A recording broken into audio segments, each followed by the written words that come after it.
Aujourd'hui, nous sommes revenus à parler de cette manière-là, quand on a un ustensile, de le réutiliser. Donc en fait, dans les siècles précédents, il y avait ce fait de détruire pour reconstruire avec cette matière première. C'est bien que quand on arrive au côté de la Maravi, on est très proche du haut du mur, malgré que ça nous a l'air encore très haut. Et quand on voit, on pénètre en dessous et on voit ce qu'on appelle les tunnels du Kotel, c'était le niveau en fait du Kotel de l'époque, donc des murs qui étaient à l'époque, de l'époque du temple.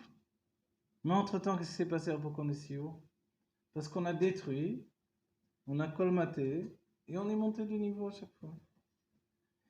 Et comme ça, pour toutes les tombes et pour tous les endroits qui sont extrêmement anciens, on se trouve tout en haut.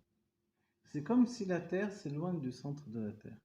Elle se rapproche de plus en plus du ciel, à l'image de la tour de Babel. Mais d'un autre côté, à notre époque, on creuse des fondations, on veut retrouver la base même. Si bien qu'il y a des endroits dans le monde où ils font des trous pour essayer de se rapprocher au maximum du cœur de la Terre. Et ils s'aperçoivent que c'est toujours plus loin que ce qu'ils avaient imaginé. Parce que l'aspect limité de la matière n'est qu'un aspect limité. De la même manière que l'aspect limité de la mer n'est qu'un aspect de limitation. Donc en fait, la matière, elle n'est pas simplement également infinie comme les mondes divins et puis le cosmos. C'est que la matière, elle renferme tout ce qui va donner l'éclat de l'infini, l'essence de Dieu. L'essence de Dieu, c'est l'intimité de Dieu.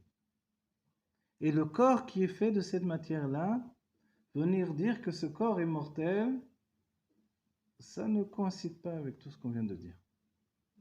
Ça ne s'emboîte pas. C'est comme si tout à coup, on a étudié tout ça, évidemment c'est immatériel, c'est une théorie, mais dans la réalité, malheureusement, voilà, on va enterrer des gens qui nous sont chers et puis ils sont là dans la tombe.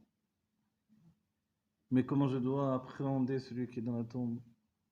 Si je vais lui parler dans la tombe, je parle c'est pour un imbécile, non? On va dire de la même manière, si je vais parler à Dieu au côté de la Maravi, de quoi j'ai l'air également? Je parle mieux. Tout ça, ça a l'air de. Il y a des tas de choses où on se rend compte que. Est-ce que tu as l'impression que tu viens lui parler réellement? Est-ce que tu sens qu'il est là? Et qu'est-ce que nous disent les sages en nous disant que le 15 du mois, l'âme revient dans le corps? Ou la veille de Rosh Chodesh, du mois hébraïque évidemment. Alors, si elle revient, la Neshama tout entière, elle revient dans le corps. Pourquoi faire? Puisque le corps, c'est terminé pour lui. Il n'y a plus aucune vitalité, aucune vie. En fait, non, le Zohar nous dit que non, non, non. Il y a toujours une part de l'âme qui est dans le corps. Jusqu'au bout. Ah, voilà. Et si on doit les visiter, on doit les visiter au possible la veille de Rosh Chodesh ou le 15 du mois, le jour de l'Aïloula évidemment, parce que c'est le moment où l'âme tout entière se trouve dans le corps. Vous ne savez pas si une personne est juive ou non, vous allez le voir ce jour-là. Si vous ressentez quelque chose, alors. Ou le jour de Saskara. Voilà, le jour de Saskara, ou le jour, la veille du Rosh Chodesh, ou le 15 du mois. On va dire, mais à quoi ça rime tout ça, puisque. Ouais. À quoi ça rime tout ça? C'est parce qu'en réalité, justement, dans notre paracha, Abraham va acheter le droit de lien indestructible du corps avec l'âme. Pour nous, aujourd'hui, l'âme, c'est ce qu'il y a de plus élevé. Le corps, c'est ce qu'il y a de plus bas. Mais dans peu de temps, la chose va se renverser totalement. Et l'âme va être ce qu'il y a de plus bas par rapport au corps qui est ce qu'il y a de plus élevé. Pourquoi? Les sages ont dit, il y avait un Tana ou un Amora, je ne me rappelle plus, Karega, qui était parti, tombé dans le coma. Quand il est revenu, il a dit, j'ai vu la Géoula. On a dit, qu'est-ce que tu as vu? Olam Afo Reité. J'ai vu un monde inversé. On va dire, c'était quoi, qu'est-ce qu'il y avait d'inversé par rapport à notre monde? Ceux qui étaient en bas étaient en haut, ceux qui étaient en haut étaient en bas. En fait, ce qui est le plus petit devient le plus grand, ce qui est le plus grand devient le plus petit. Donc en fait, la mesure de valeur n'est pas exactement ce que l'on croit. C'est dans cet état d'esprit-là que le Baal Shem Tov a mis en avant le Yehudi Pashut. Le juif simple, qui nous paraît tellement simple, en fait, il est tellement plus haut. Pourquoi? Parce que Pashut Baketer, c'est dans la Kabbalah, le nom de Dieu est tel qu'il s'écrit. Comme ça, tel quel Yud Kevavke, c'est dans le Keter. Après, quand on rentre dans la Chokhmah, on le remplit. On écrit Yud, Vav, Dalet, etc. Vous voyez? Après, dans la Bina, on dit, ça s'appelle Malé quand on remplit, c'est Malé, les malotes, remplir. On dit Malé des Malés. Remplir, de remplir, de remplir, remplissage. Vous comprenez ce que ça veut dire? Si j'écris Yud, la lettre Yud, telle qu'elle est, c'est la Yud, c'est tout. Quand je l'écris dans la Chokhmah, c'est Yud, Vav, Dalet. Quand je l'écris dans la Bina, chacune des lettres maintenant, le Yud, je vais l'écrire encore Yud. Le Vav, je vais l'écrire Vav. Comment vous écrivez Vav? Vav, Vav, ou Vav, Aleph, Vav, ou Vav, Yud, Vav, ce qui va faire des noms différents. Ab, Sagma, Veban, etc. Vous voyez, et plus je remplis, et plus je descends, et plus on a de otiyot. Quand on remplit le nom de Dieu, on obtient 10 lettres, alors qu'il n'y a que 4 lettres au nom de Dieu. Auquel on peut objecter pourquoi on nous dit toujours 10 sphirotes, 10 forces spirituelles, alors qu'il n'y a que 4 lettres au nom de Dieu. Mais tiens, quand je le remplis, tu t'aperçois qu'il y a 10 sphirotes. Parce que tout commence avec la Chokhmah. Bon, j'espère que vous avez compris ce point-là. Voilà, le Baal Shem Tov sur le passouk de Shiviti Hashem le Negdi Tamid, il nous dit que Shiviti, c'est la chose machvé. Machvé, c'est-à-dire qu'il met tout au même niveau. C'est-à-dire que le nom de Dieu met tout au même niveau. C'est le propre du fait de s'attacher également à un rabbi dans la lignée du judaïsme. Ça a été renforcé par la chassidoute, mais ça existait toujours. Essentiellement dans le monde sfarade, encore plus que dans le monde ashkénaze. Mais dans le monde ashkénaze, il a fallu le Baal Shem Tov pour réinitialiser cet attachement au tzaddik. Et le tzaddik fait que finalement, quand on voit un être supérieur, quand je me suis confronté à Baba Saleh, au Ben Ishraï, vous voyez, au Or Chaim, au Baal Shem Tov, au Rabbi Lubavitch de notre génération, à ce Rabbi qui est le Mashiach de la génération avec Bichlal, vous voyez, Rabbi Nachman de Breslev, on voit que tous les autres hommes ont le même niveau. Vous voyez? Parce que justement, quand on voit quelqu'un qui est tellement au-dessus, qui est un être où le divin se partage en fait son quotidien, son expression, il exprime le divin au quotidien, on se rend compte que nous, on est au même niveau. Et ça, c'est quelque chose qui vient du fait de s'attacher à un rabbi. Et c'est ce qui fait que dans la Chassidut Chabad, on ne va jamais donner trop de kavod à un rav. On va lui donner, bien entendu, parce qu'on ne va pas lui donner. On va lui demander l'halakha, donc on lui donne du kavod, mais pas plus qu'il en faut. On ne va pas penser qu'il est divin spécialement. Non, c'est un homme comme les autres. Mais il y a Siyata d'Ishmaïa, c'est qu'au moment où il donne l'halakha, alors Dieu vous donne l'halakha par son intermédiaire. La loi, elle vient de par sa bouche. Mais on sait bien que lui et moi, bon, on est des hommes. On est des hommes, c'est-à-dire la notion d'homme ici, c'est comme Zera Behema. C'est-à-dire que nous sommes des âmes du monde de Bria, Yetzira, Siya, de la création, formation et action. Et puis il y a des âmes supérieures, qui sont des âmes du monde de Hatzilut. Et ces âmes-là sont là pour nous faire savoir que Shiviti Avayel Negdi Tamid. Que Dieu, lui, il est là pour être Mashvé Kula. On est tous au même niveau, on n'a pas de quoi ni se monter trop haut, ni se descendre trop bas. Et on doit avoir un respect pour chaque homme, en comprenant bien qu'il y a des hommes qui, on dit, c'est chez Nikra, la Ema Pargod. C'est-à-dire que le voile, l'écran qui sépare le monde de Hatzilut et les mondes de la séparation, justement, il a été déchiré. Dans leur venue, ils sont encore connectés au monde de Hatzilut, de l'émanation. Ce qui est bien qu'ils sont comme là-haut, comme ici-bas. Il y a une image qui est donnée par rapport à Yaakov Avinu. Les anges descendent dans ce monde et voient Yaakov. Yaakov, ça inclut Rachel et Léa. Mais quand ils sont dans les mondes divins, ils voient également Yaakov, Rachel et Léa, mais dans des structures spirituelles. Vous voyez? C'est bien que jusqu'à aujourd'hui, dans la Kabbalah, on étudie des choses par rapport à Yaakov, Rachel, Léa, Israël et Rachel Agdola. Des tas de sujets spirituels qui sont en fait le fait que ceux qui est en bas se trouvent en haut également. Vous voyez? C'est un tout. C'est un tout.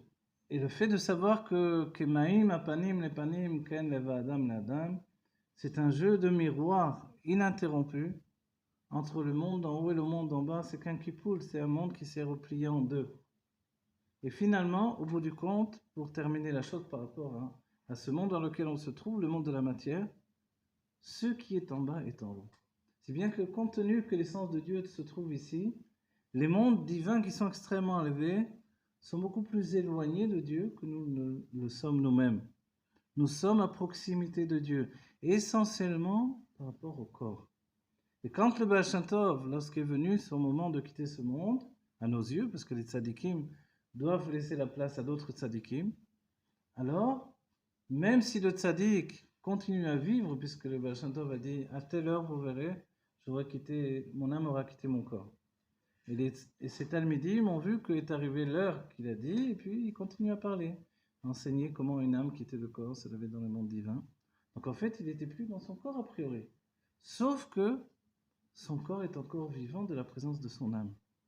Et qu'en dehors de la présence de son âme, le corps a sa propre vie. C'est ce que dira le Tzemar Tzedek.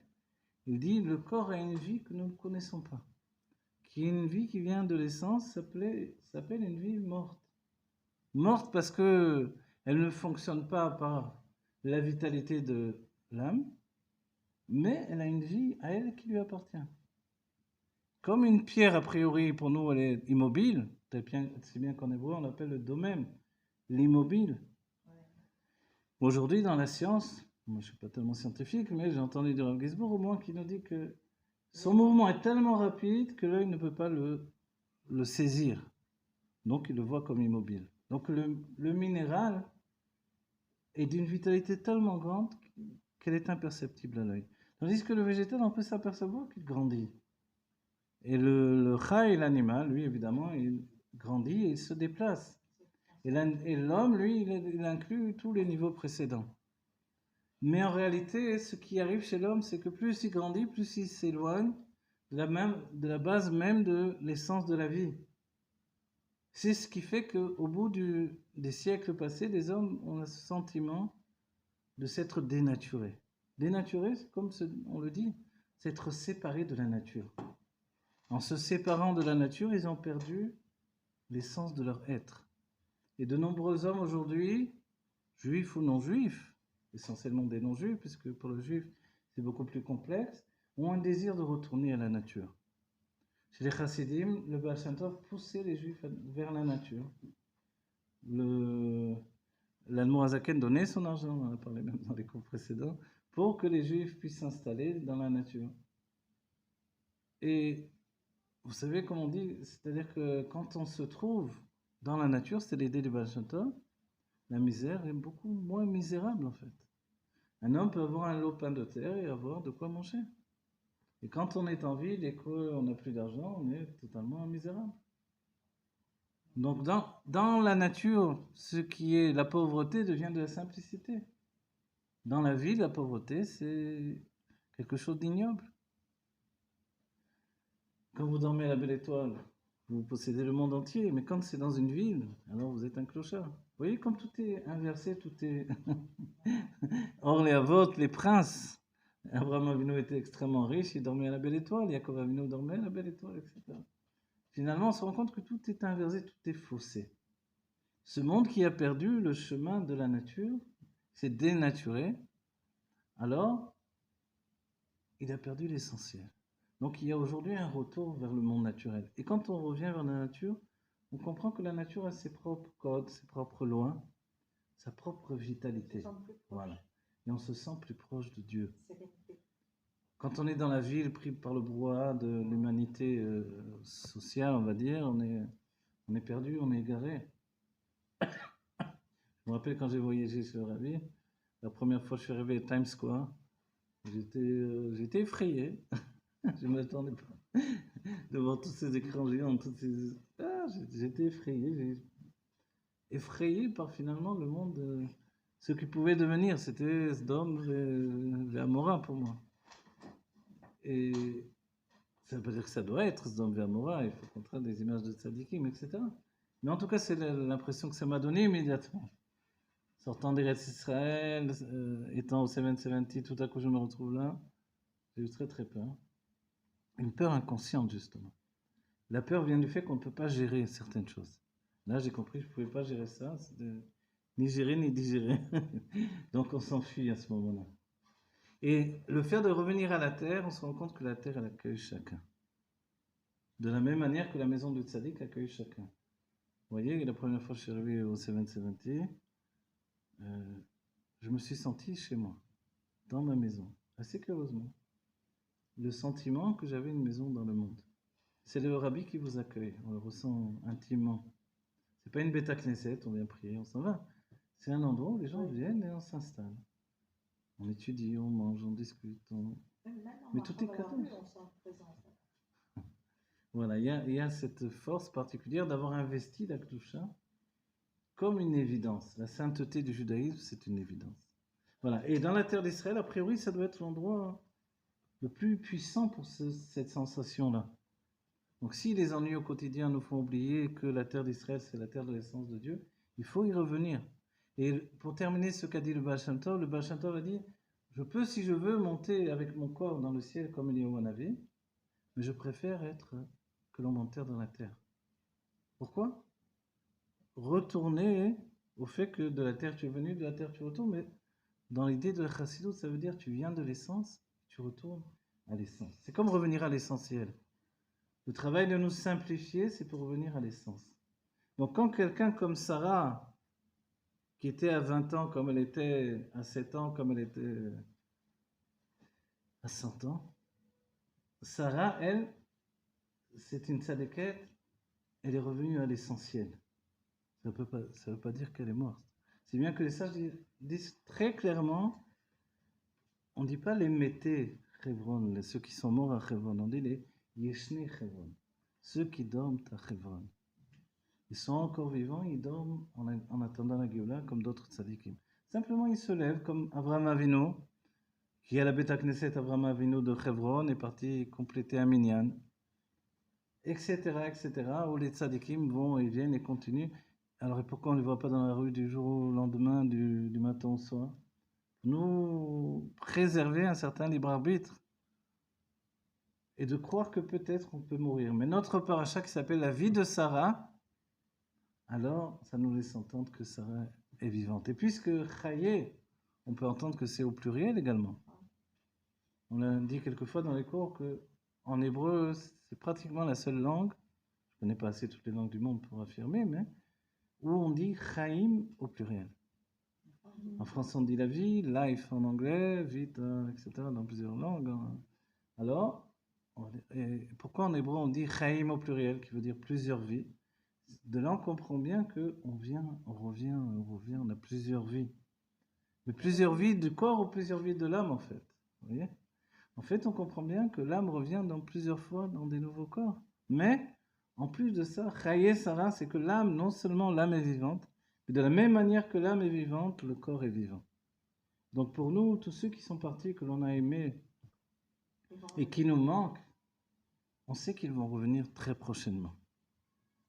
Donc les enseignements du Rabbi et les affirmations du Rabbi par rapport à la génération, la dernière de l'exil et la première de la Géoula, c'est la même génération, comme on dit en hébreu 12 manées. C'est-à-dire qu'en même temps, on est cette complexe génération, cette génération paradoxe, on va dire. On porte en nous l'exil et on a déjà la Géoula. Justement, on est cette génération qui va franchir le pas. On va franchir le pas parce que c'est pas juste dans les livres de dire bon, Sarah elle est vivante.